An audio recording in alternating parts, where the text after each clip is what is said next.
right, Brandy Arno here. It's my birthday today. First things first, as always, stain this panel.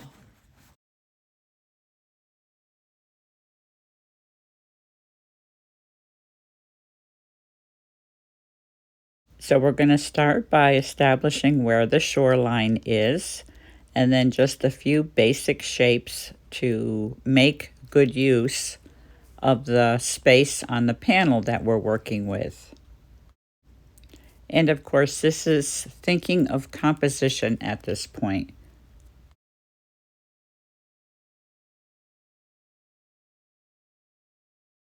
About composition, I will say that the photograph is a very good composition.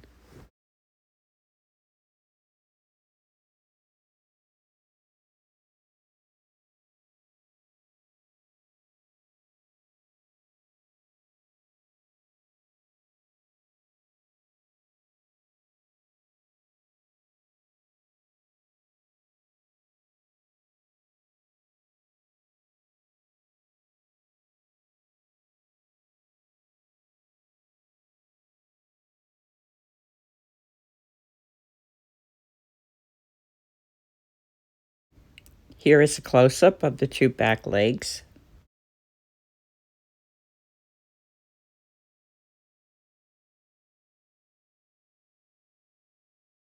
Okay, and then there's a dark spot here, and then there is a reflection here, which I'm just going to do the negative. I see right here these spaces here. That's what I'm going to do right now. I pointed out the negative shapes. I used the word negative. So that is what I'm drawing right now. That is a great way to get a more complicated subject down quicker. There's another layer here.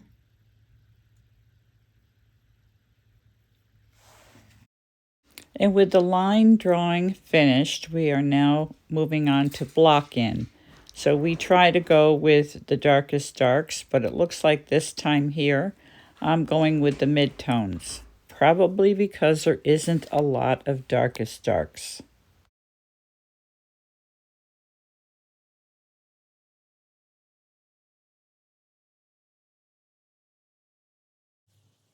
So you can see that the block in is really just painting in shapes. There is absolutely no detail at this point.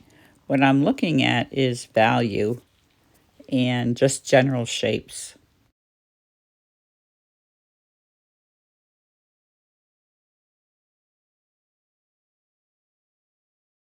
And you can see that I'm doing a technique called scrubbing in. And it's really just thinned out pigment consistency. And you're just rubbing it in. This is a good way to start any oil painting because you want to go thin to thick.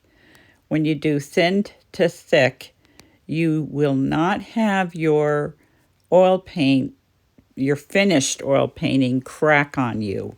If you start right away with real thick passages, like impasto, and there's nothing underneath for that paint to grab onto, it will over time crack. So this stage is very important in any oil painting.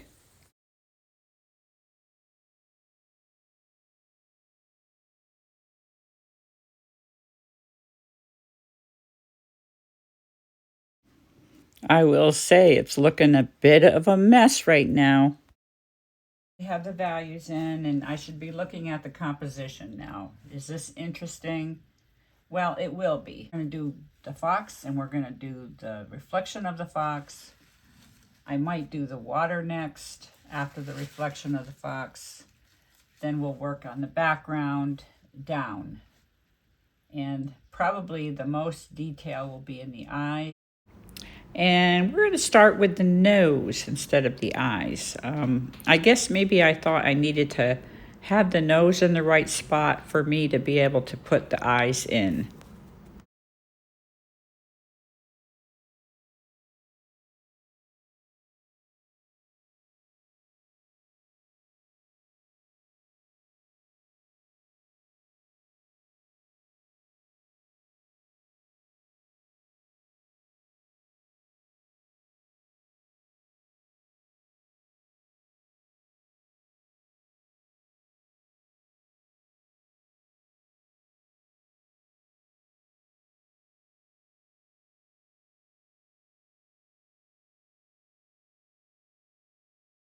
I'm quite aware that the nose and the muzzle look a little bit wonky, but as I continue, I will build it up more and you will see it will look normal. But at this stage, because I've already put in a lot of midtones, I am looking to develop the lighter areas of this fox.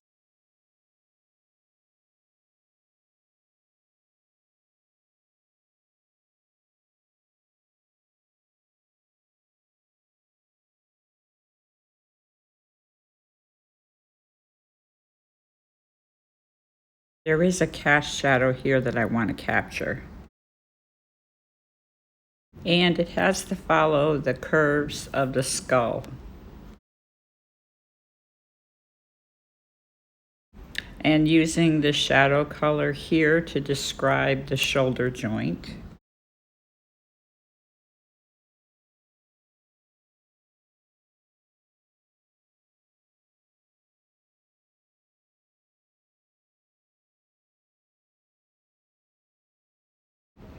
Beginning some work on both ears.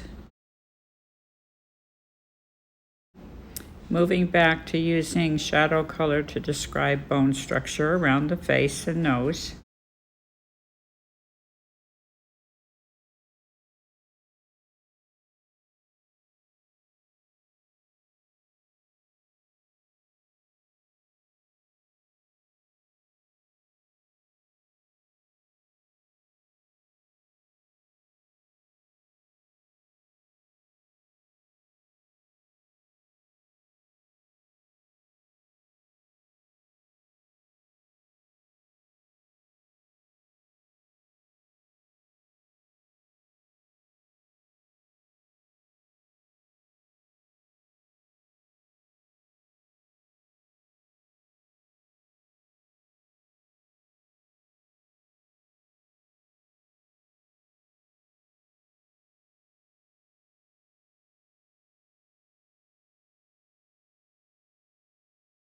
Second try on this face. Take this off too. This ear is out the wrong way.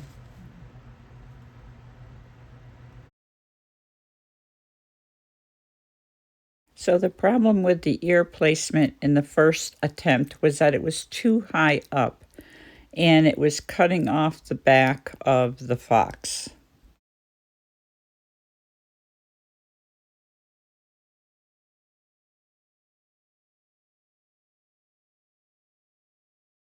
Darkening up the pupils to bring more attention to the eye.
Let's clarify that back leg by putting in the grass behind it.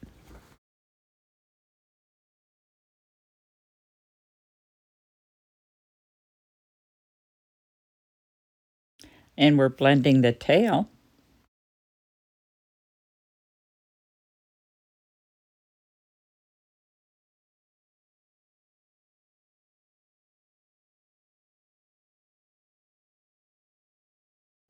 And a cute button nose.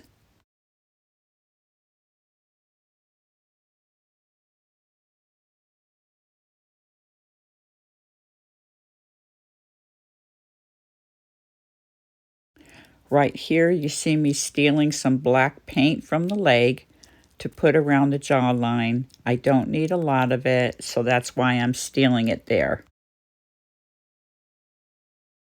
And right here, I'm bringing out the neck with some darker color.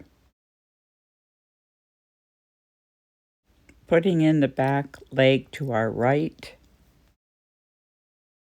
Let's start that reflection in the water.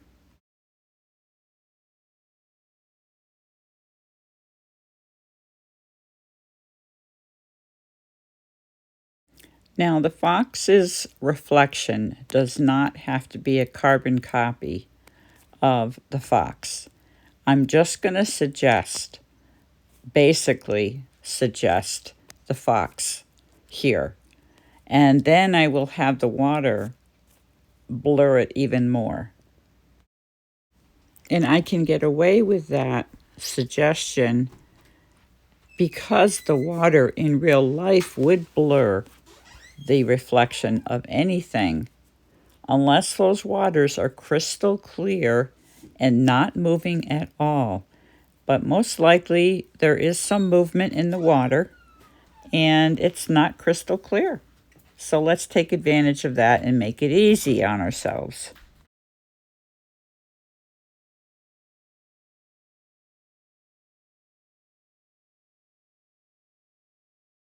And right here is the blurring of the water that I'm talking about.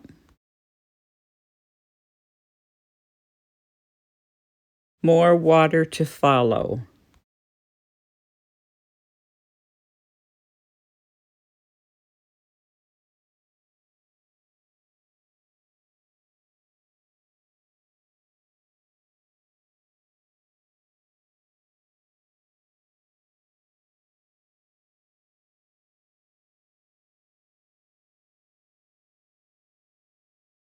I've wiped off my brush, and what I'm doing to create water or the reflection of the fox in the water is you can see I'm rubbing the brush into the color that I've placed that I've decided is going to be the color of the water. And then after I get some of that color on the brush, I'm dragging it over the fox. Now what you don't see me doing is cleaning the brush after each passage of doing that.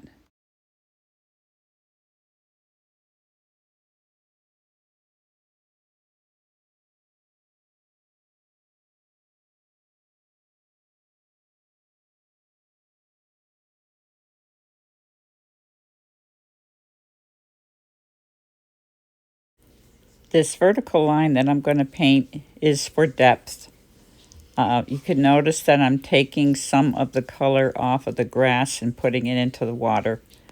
And then I'm going to go across it horizontally.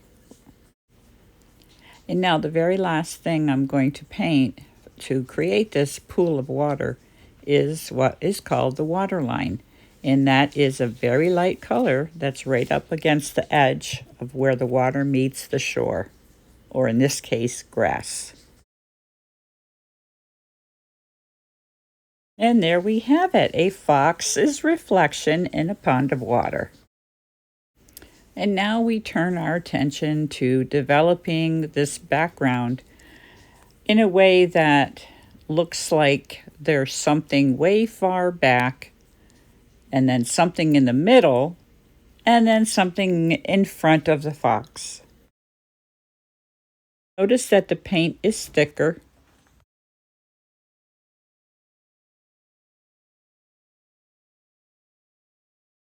There would be a cast shadow around the tail area of this fox and through the legs, so I'm trying to reestablish that.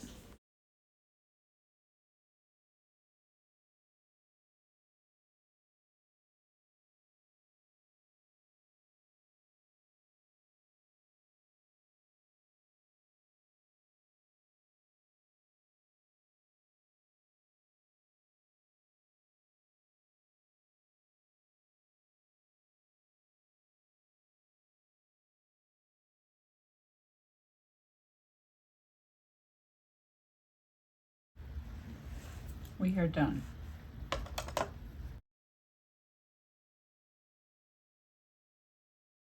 As I sign my name, I'm sorry that I don't have a lot of footage of me creating the background. There was too much glare and I couldn't use it.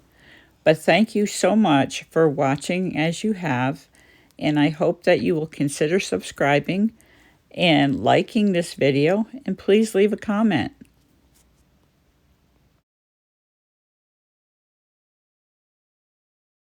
What a pleasure it was to paint this fox on my birthday.